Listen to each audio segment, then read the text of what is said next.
최근 국제정세를 뒤흔든 사건이 있었습니다. 이스라엘 팔레스타인 지역 분쟁으로 인한 대규모 미사일 공습이 이루어진 것인데요. 전 세계의 우려와 관심이 집중된 이곳에서 크게 주목을 받은 첨단 무기가 있었는데 바로 이스라엘이 보유한 대공 방어체계인 아이언돔이었습니다. 팔레스타인 무장단체인 하마스는 이스라엘 주요 도시인 예루살렘과 텔아비브에 3,150여 발의 로켓포를 발사했는데요. 그러나 아이언돔은 90%의 적중률로 적이 공습을 막아내고 이스라엘이 받은 피해를 극히 최소화시켰습니다. 이스라엘은 이번 사태를 통해서 아이언돔의 방어 능력을 과시하며 본격적인 마케팅에 들어갔는데요. 그러나 아이러니하게도 세계 각국의 반응은 냉소적이었습니다. 오히려 아이언돔의 치명적인 약점을 발견한 계기가 되었다며 전자식 무기를 더 적극적으로 도입해야 한다고 주장하고 있는 것인데요. 아이언돔의 방어 능력은 실로 대단하지만 운용 예산이 어마어마해 보다 저렴하고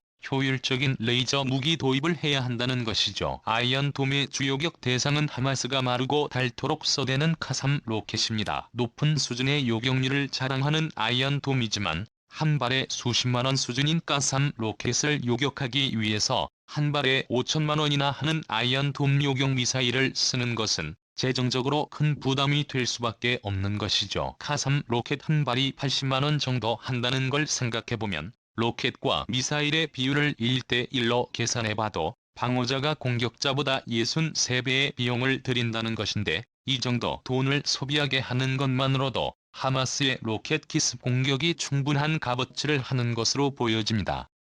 결국 세계 각국은 다른 대안을 찾아 나섰는데요. 바로 전자무기체계로 첨단 요격무기라고 할 수 있는 레이저 요격 시스템입니다. 레이저는 빛의 속도로 발사되기 때문에 사실상 회피가 불가능하고 탄환이나 포탄처럼 포물선으로 날아가지 않고 직진하기 때문에 정확성이 매우 뛰어납니다. 거기에 아이언돔과 달리 가성비 면에서 큰 메리트가 있는데요. 출력에 따라 차이가 있지만 레이저는 한 발에 1000m에서 2,000원 정도의 비용밖에 들지 않습니다. 현재 세계적으로 차세대 무기로 손꼽히는 레이저 무기에 앞장서고 있는 나라는 미국과 이스라엘, 중국 그리고 한국입니다. 이미 한국은 지난해 9월 충남 태안에 있는 국가연 안흥시험장에서 이루어진 위력 시범을 통해 20출력 레이저 빔이 2m 거리에 떨어져 있던 철판 표적을 뚫어 무게화에 성공하였습니다. 시연에 쓰인 표적은 북한 노동미사일이나 2014년 파주에서 발견된 북한 무인기와 동일한 재질로 제작되었는데요. 여기에 이어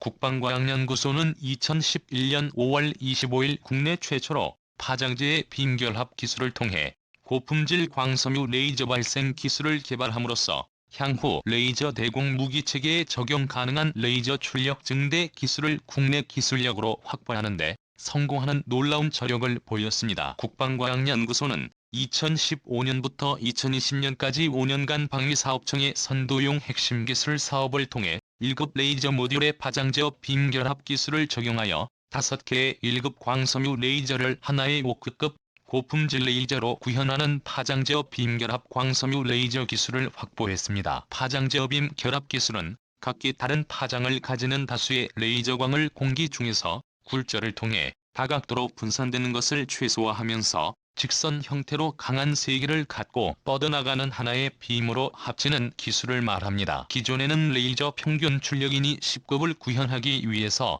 레이저 모듈이 20개가 필요했다면 이제는 4개로 줄게 되었다는 것이죠. 이러한 레이저 결합 기술은 레이저의 소형 경량화와 취급 및 유지 보수에 유리하고 무기체계로 개발될 시드론이나 미사일 등 적의 대공 위협을 방어하거나 함정의 CLEWS에서 장착할 수 있어 그 활용도를 대폭 상승시켜줄 것으로 보입니다. 이번 연구를 통해 국방과학연구소는 향후 10년 이내에 레이저 무기 분야를 선도하는 것을 목표로 삼고 있으며 수십 톤급 레이저와 수백 톤급 레이저를 개발하는 데 연구를 집중해 나갈 계획입니다.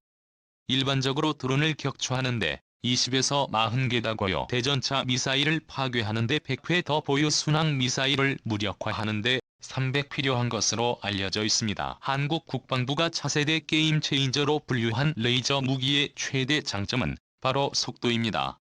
레이저는 무려 초당 30만 켠을 날아가는데요. 지난해 11월 러시아가 공개한 극초음속 미사일이 마하8 초당 2,500의 속도를 자랑했지만 이 역시 레이저 속도에 비하면 귀여운 수준이죠.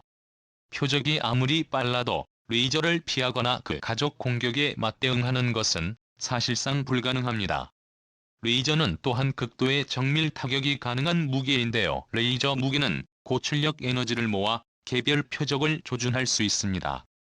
레이저 무기는 개인 소총의 5.556mm 탄환보다 좁은 틈을 통해 높은 강도의 레이저를 조준해 표적을 제압할 수 있습니다. 이러한 장점으로 인해 좁은 지역에서 밀집되어 있는 아군의 피해를 최소화할 수 있죠. 재래식 무기에 쓰이는 탄약은 폭발력이 커서 선을 하나, 두고 대치하고 있는 한국과 북한이 한반도에서 사용하기에는 상당히 위험합니다.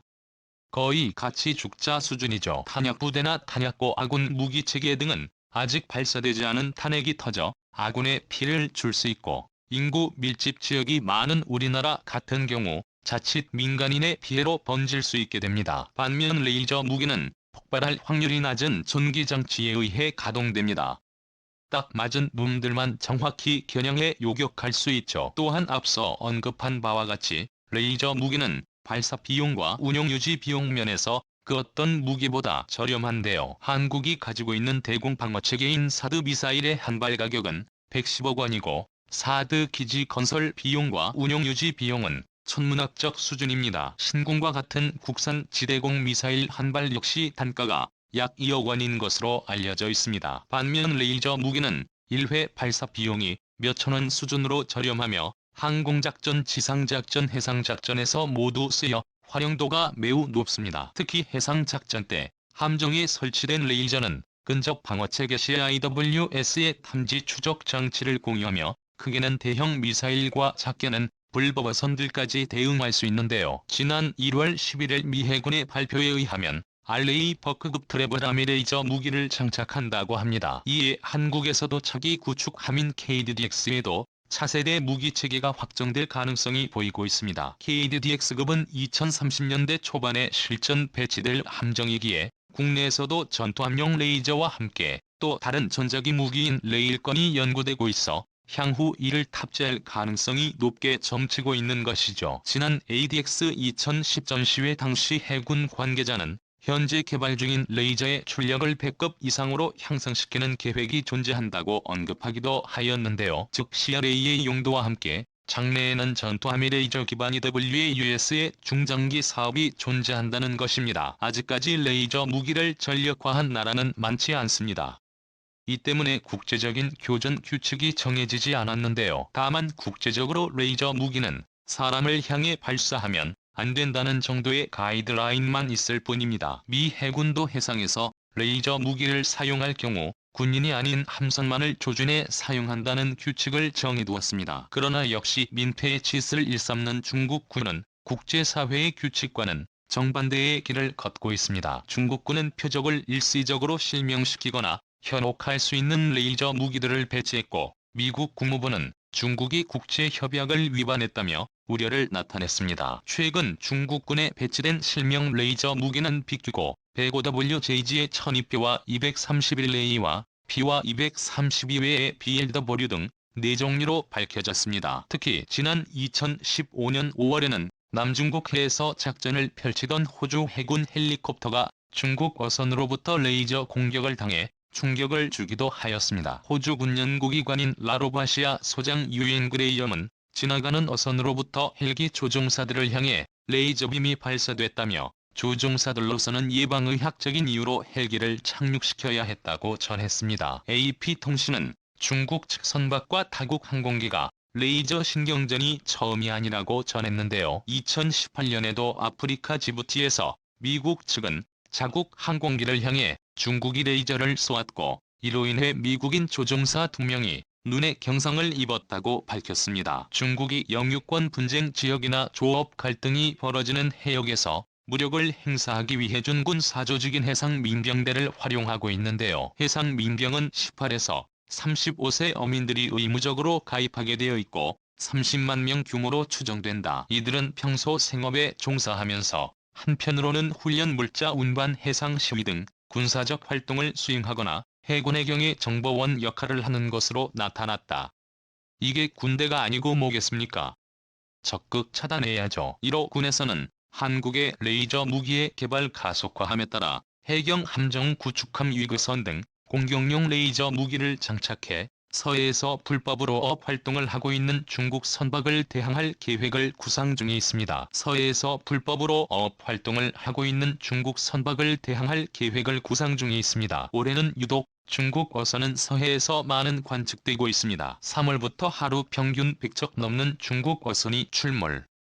4월에는 하루 평균 180척이 기록되고 있습니다. 지난해 같은 달과 비교했을 때 3배 가까이 많은 수치입니다. 최근 5년 통계를 봐도 올해 유독 눈에 띄게 늘었습니다. 더 이상 중국 조업어선들은 민간 어선 아닌 군사적 위협을 가하는 함정과 다를 바 없습니다. 2011년 12월 10일 경찰 특공대 출신이던 이정우 경장은 대한민국의 영해를 지키다 불법 조업을 하던 중국 어선 선장이 휘두른 흉기에 찔려 41살의 나이로 순직했습니다. 당시 네티즌들은 계속되는 중국 선원들의 비상식적이고 불법적인 행동에도 적절한 대응을 취하지 않은 채 저자세로 일관한 정부를 질타하며 이런 방관적 태도가 이정호 경장의 안타까운 죽음을 불러온 것이라고 하였습니다.